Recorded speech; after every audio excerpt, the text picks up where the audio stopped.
Mamangda Leramba, former Chief Minister na war on drugs ki mayokta koigi popi yanthatpa amadi kayama chatharaga adum lepa leitana chatharak ne duga handaksu koigi Naga ki ayamba leiriba J2F amadi ma kamsan luchingba koigi leiriba loop mayam amana popi yanthatpagi thabak se hajik sudum lepa leitana chatharakli hajik pauba adubu Nakalam maromdana popi yanthatlaga koigi manghan takhanaba lotang sang na chingba kayama mai thakrasu lepa leitana drug fabagi chang de dum henkalagi nakalam maromda chingmai kayama kokthuoga popi thabagi chang sum henkalakpagi pau singda adumak fanglioja aduna hairibasi nakalam maromdana manghan naba koigi war on drugs chatharaga koigi hairiba aina yadaba koigi sigumba popi kayama yanthatnaba kana honaraga su nakalam maromdadi chingmai se dum kokthuoga koigi thana na badum honari aduga hajikna mu makoigi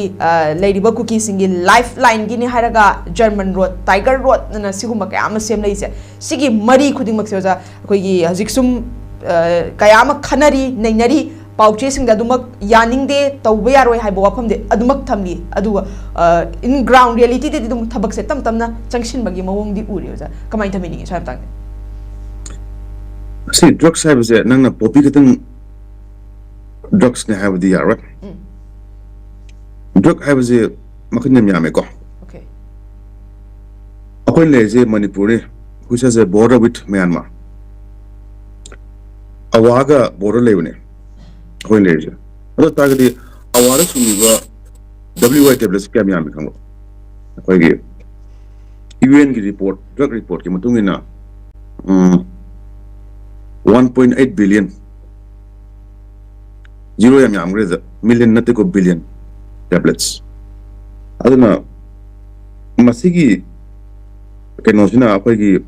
trafficking haijabatari Myanmar awada sariba akoigi hek nakan da yumthang nariba akoigi lam haijabatari ujikti irang suyam kan tori irang tawena drug sung lepte aduna methamphetamine tablets yaba tablets haiba tablets Myanmar semba tablet ni masi tablet se malem pumba loina kogi smuggler amagi mai pandam se nangi leriba drug to yarangi mi yam yoba mi mem sawa adu selduna aingonda aina sinning mamong do sinna jaba haijaba tare ko ai private land mi mutning kera na traga ai gi pion sanalupa kai du education na tre gari kai education na tre ana adu drug to namu kogi politics tong kumda ba kakat pa haidora aduga madumai to me amle ngata ne process man hajaw tare adu drug se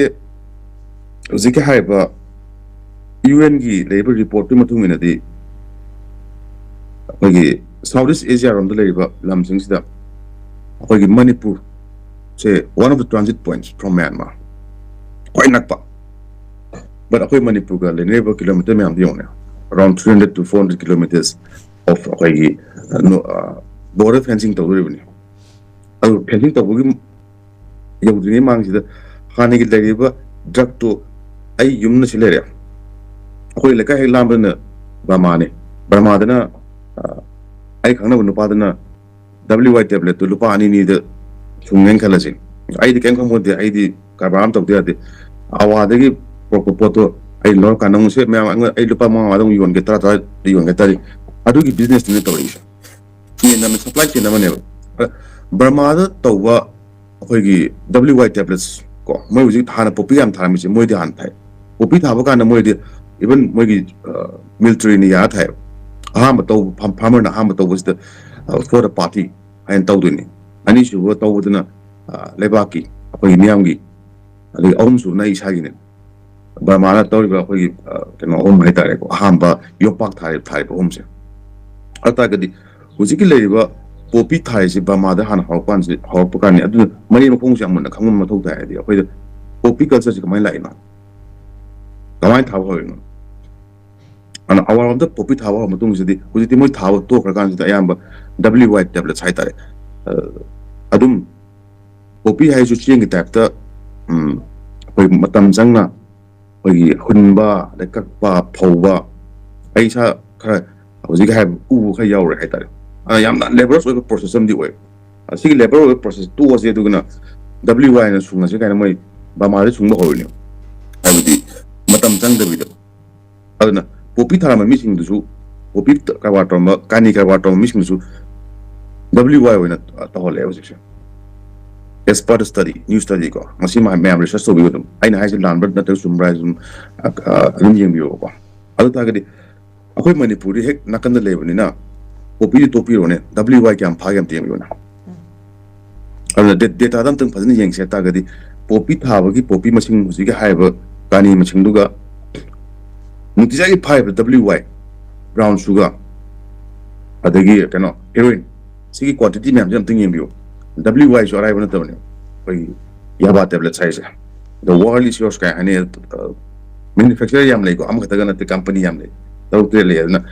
madu kana na manufacturer to pot phum dano ha kan sidam oi maduma ai kan to so kon thamase langi point infiltration of drugs hajab tar kani wagera amo wagera number 4 wagera brown sugar de Manipur fa jam sumna ena ko aduga we have yaba tablet Manipur kyam usla kesi yambio guri macha masa ji ba ma sadam phai ha kani adigi awang bius di phai ha kani Sujampur phai ha kani adi adum phai ha kani kumpa da phado sigum met and amphetamine hai tare papan goa waspa Mumbai sapa sidagi transit point namo ne Manipur hai number 4 tolo pakana kana sigi ni chane khangyo number 4 se free the pyramid ne keno amada ona bazada madam da khangwi ngoni adu yu thakodi manam nam thi number 4 sa budi manam nam de haidna sana ne tani